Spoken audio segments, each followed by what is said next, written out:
don't know, as I was literally just going to launch into a conversation, this is Laura. Laura runs the Carolina Manga Library, which is a mouthful. We are huge fans of yours. I bug you every year that you're here. Oh, I love you. It's I not love bugging me. Well, you're wonderful, and you're like, you remind me very much of me, and you're like, I just want to help people. Yes. And you'll do it any way necessary. Read the manga. You're gonna like it, so read it. Trust me, read this. Sit. Read this. I don't want to. You're gonna sit. You're gonna read it. That's happened like 4 times already this weekend. Seriously, I've had this adorable little girl in my room every single day. Mm-hmm. She's like 17-year-old who looks like she's like 12. And she's super cute. She's never been to a con before. Oh. So she wandered upstairs the first day and she just came up to my table. She's like, I'm really tired and there's a lot of people. Can I just sit? Mm-hmm. And I said, of course you can, Pumpkin. You want me to find you something to read? I don't know what I like. It's like, okay, what are you watching on TV right now? All we need Asked her a couple questions, sat her down with a zombie schoolgirl book. She didn't move for like 3 hours. It was great. She read the whole thing. That was my phone. Okay, I was like, turn my sound off. No, it was Pinkie Pie. It's my fault. Okay. Sorry. No, that is my daughter's favorite. Loves Pinkie Pie. I can't find Pinkie Pie anywhere, and I was really worried that she was underrated. And she's not. Somebody was like, no, she's not. No, she's not.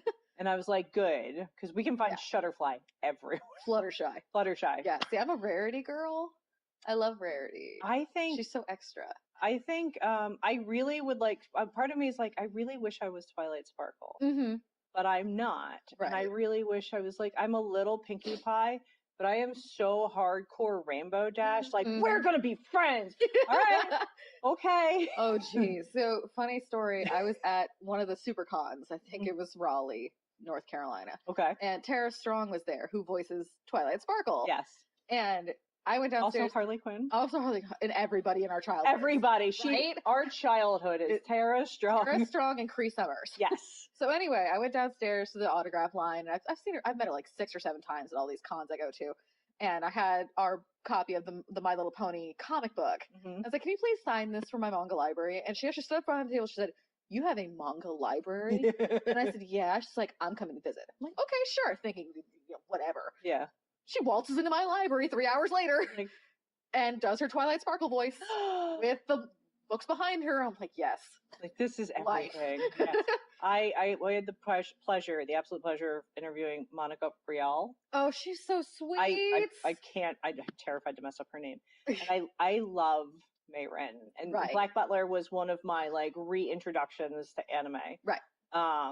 And I actually have Black Butler manga. I loved it so much. That's when I started getting the manga, and I was very impressed because the manga is so close. Oh, yes. So the season 1, everybody says, don't expect season 2 to match up. And so I sat down yesterday with her, and she did the Mayrin voice. I was like, I can't do this. I gotta go. Interview her. Okay, so I did the same thing with Crispin Freeman, because Crispin Freeman is like my bae. Okay, and I finally met him at one of the cons I went to, and he did the Zelgatus voice from Slayers, and I needed new pants. Okay, it's my boy. Yeah, I did that to J. Michael Tatum, and I didn't know where my underwear went. Well, then I met Kevin Conroy, who does Batman. Remember the Batman the animated series in the 90s? Yeah, I met him too. Oh, wow. And he is now my grandpa, and I love him. That's great. It's great. That's one of the reasons I love conventions. Oh, it's like, I have, John Patrick Lowery friended me on Facebook. Oh, God. I know! I freaked out. I was like, I screenshotted it, and I'm like, oh my God. And I'm sending it to her, and she's like, oh my God. And I'm like, and his wife, Ellen, doesn't have a Facebook. But, like, they love me. Yeah. I love them. And I was like, I would follow you everywhere. And I was like, can I come to your house for dinner and we can just talk? And they're like, sure. And I'm like, yeah, other coast, but I'll get there eventually. Just knock on their door. Do you remember me? Yes, we remember you. So one of the things that I have to point out, because we've talked a bit about mental health with other interviews, is that's one of the reasons, besides all of the amazing things you do, the manga library is so beautiful, is because it is a quiet, safe space for those of us with a lot of anxiety and panic attacks and stuff like that. They just come in and then you have the pretty timeout bottles, jars, and we have the dragons. We had a young lady yesterday who had a full-on anxiety attack, and she couldn't figure out where she could go. She was just completely distraught. So we brought her up into the library, and she didn't want to come in because she was afraid she was going to bother people. I said, okay, here's the landing out by the stairs. Here's a bottle of water. Here's a screen you can hide behind. And here's a plushie. Yeah. Sit. Sit. Just relax. Just sit. We got you. Exactly. That's Kon doesn't, and I literally said it upstairs, is it doesn't matter. Kon is family. Exactly. I just met you, but we're family now. We're sisters now, yeah. Yeah, well, no, you and I, we're obviously related, but no, it's amazing because it's all of it. It's this beautiful atmosphere of take care of our own because that's what we do. And then it's also air for those of us who are older. Right. Be the person you wanted when you were younger. I keep telling my husband that. My husband's a librarian too. Oh, nice. He works for a public library in North Carolina where we live, and he came to me a few weeks ago and he's like, I got this new group of homeschooled kids and they don't know what to do with me, and I don't know what to do with them, and I don't know how to relate to these Dungeons and Dragons. That was one of the things I suggested. But I actually said something very similar like that to him. I said, just go in there and be the person you wish you had when you were their age. That's all you need to be. And he thought about that for a second. He's like, I know exactly who I needed at that time. Bye. And now those kids come every single stinking week, and they just love him. That's amazing. So you and I will launch into a 4-hour conversation about whatever. So to give everybody a little bit of history, you started this as just like friends would borrow your manga. Right. So I had in 2013 about 1,200, 1,500 manga because I'm a hoarder and I've been collecting since the 80s. And you should. That's a good collection. And I was in library school, which if people don't know, you have to have a master's degree to be a librarian. Yes, she knows. Oh, honey. Oh, God. Oh, well, oh, man. Cataloging parties. Anyway, a friend of mine was running a local anime convention down in Columbia, South Carolina.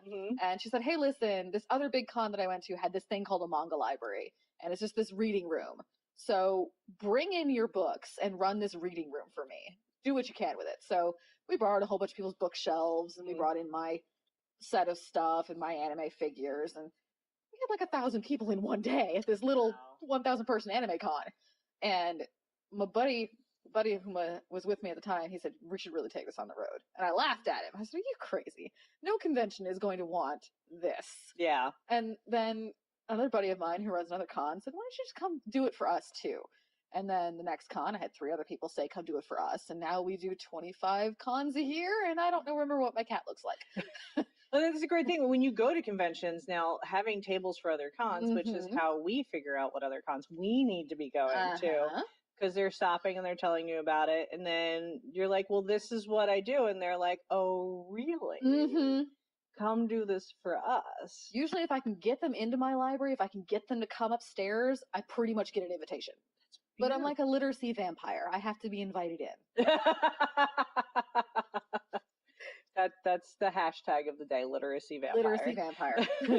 So you started as a small manga library, and now you're a nonprofit. Now we're an official nonprofit, and we do the conventions, but we also do educational sessions for teachers and librarians and other educators to show them what graphic novels are now and how they can use them in the classroom. Even with special needs kids with dyslexia, there is a fantastic new line of manga classics where they're taking the classic books that we all have to read in high school, The Scarlet Letter, Pride and Prejudice, and they're doing manga versions of them with the actual dialogue. Yeah. Exactly. It's not modernized dialogue. It's quotes from the book. So the kids that have the dyslexia can read the classic version, the manga classic version, and then take the same exam as the kids reading the novel and pass the exams for the first time. I have ADHD, so I have an intake issue. Right. And so I will, as anybody who knows me knows, I can read the same article 4 or 5 times and I have got nothing from it, and then I hand it to Vonri and I'm like, what does it say? And like people around us get a little startled, and she understands when I'm like, what is this? Then I'm not frustrated at her, and I'm not frustrated at I can't get the information. There's no way for me to process what I'm reading. But comics and manga are completely different because it's not an ocean of words to get lost in. It's not, It's not a word that's too big for me to figure out or something like that. It is a picture by picture movie. Right. It's a contextual thing, because even when you're reading the dialogue, you also have the image to give context to what they're saying instead of having to decipher the context from more words. Yeah. And don't get me wrong, I love me my novels. I don't go anywhere without my Kindle, okay? Yeah. It's like attached to my leg. Yes. American Gods is American Gods is another one. I love the book. Yes. I love Neil Gaiman. Oh, he's so awesome. I love the book. But I cannot visualize. He keeps doing these coin tricks. He does. And my brain, it breaks my brain, and I have to skip that entire section, and then I feel like I've missed something. So it was very taxing for me to read it. So I'm kind of happy that it's a show now, and I'm like, yes, I know it's not going to be the same. Right. But it's fine. And then get the gist. And then on top of it, 300, the graphic novel, Frank Miller's 300 is on like the top 100 to read list. It is. New York Times to read list. It's really funny because it's not that good. I didn't like it. But then again, okay, wait. To be fair, it's not my cup of oolong. Yes. So it's actually written very well. It's just not my cup of oolong. Yeah, I mean, Blood and Guts is kind of my thing. So like, I'm down, and like we have V for Vendetta. We've got a bunch of graphic. I have all of the. Yeah, I have all the death Neil Gaiman graphic novels because she's my favorite. Oh, she's my bae. And why? She's a happy little goth chick. She's a happy little goth chick that has a crappy job. Exactly, and she just loves humanity. That doesn't get any better than that. So, and then one of the things I know we've talked about before is that that comic books and manga help with illiteracy. Oh, tons. To no end. Oh, absolutely. They infect people with the story. It's so much more satisfying to watch somebody who is struggling to read. Again, with those manga classics, I love this line. Yeah. Because there have been people who I know were struggling to learn how to read, and they were expected, especially these kids, they're expected to read something like The Scarlet Letter. And John Oliver actually said it best. The Scarlet Letter can be much easily retold in emojis. Yes. Okay?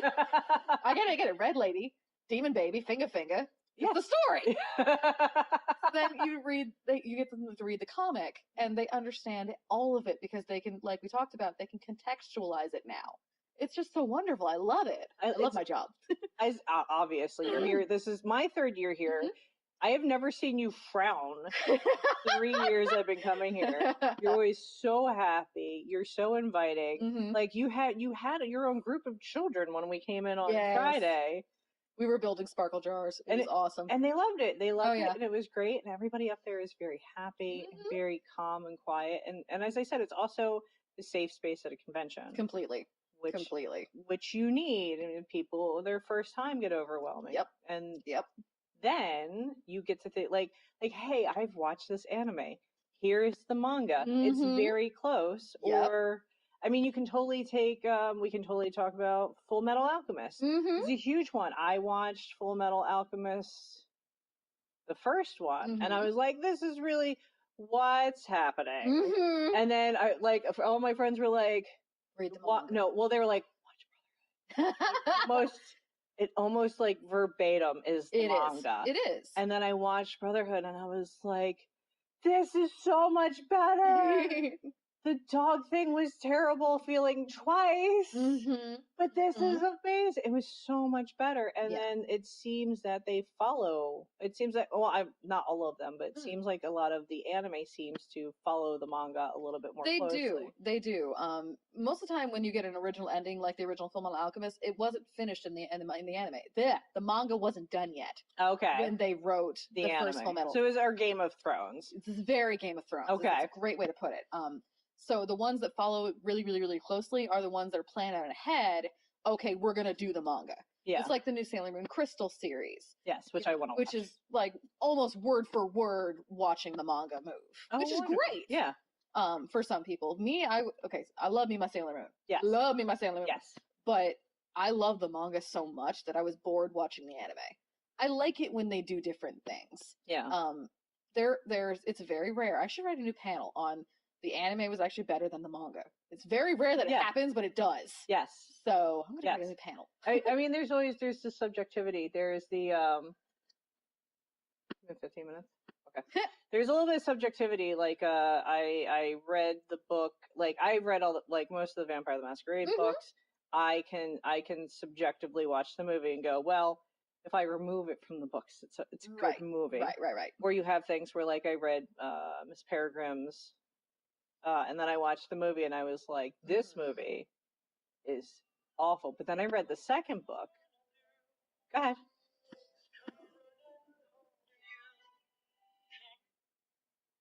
We have editing. That's the husband. Oh, okay.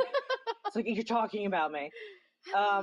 But then I read the second book, and the second book is put me to sleep. So I was like, okay, so now I understand why they ran away. But there are some times when you're like, this movie's amazing. I'm going to read the book.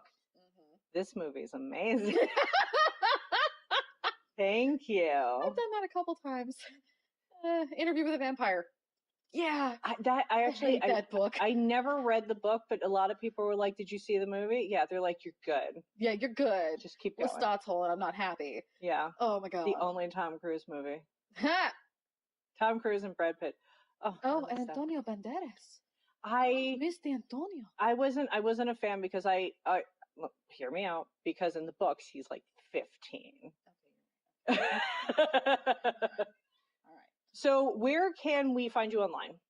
CarolinaMangaLibrary.com. It's really easy. It'll be like down here somewhere. Don't worry. And you have like you're on Twitter and Facebook. We're on Twitter, Instagram, Facebook. We do a lot of cat pictures on Instagram. We're sorry. We have library cats and library dogs. So we'll take pictures of our cats. That made it better. It did. I was like, don't be sorry. That makes it better.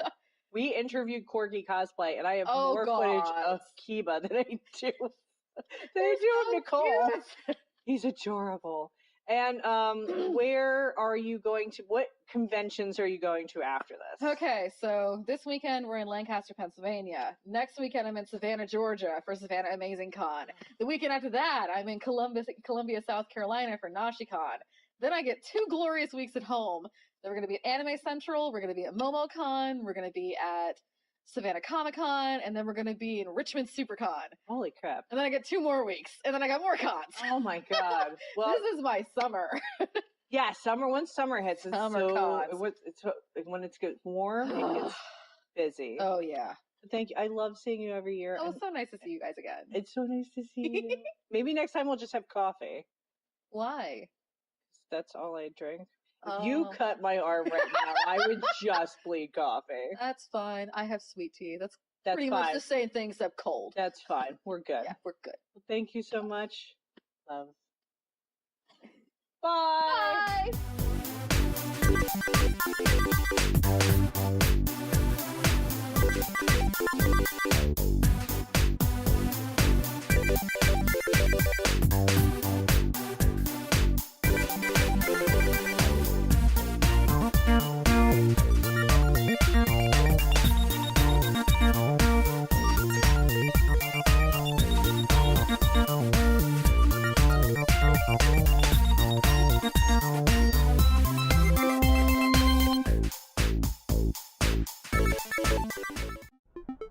Thanks so much for watching. If you were entertained by that video, make sure you hit the like button and subscribe for more wacky, zany content here at Real Women Gaming. And, here are 2 randomly selected videos that YouTube thinks you enjoy. There's this special, awesome one over here on the left, and there's this crazy, wonderful one over here on the right. So you just click on one of them. Just click on one of them.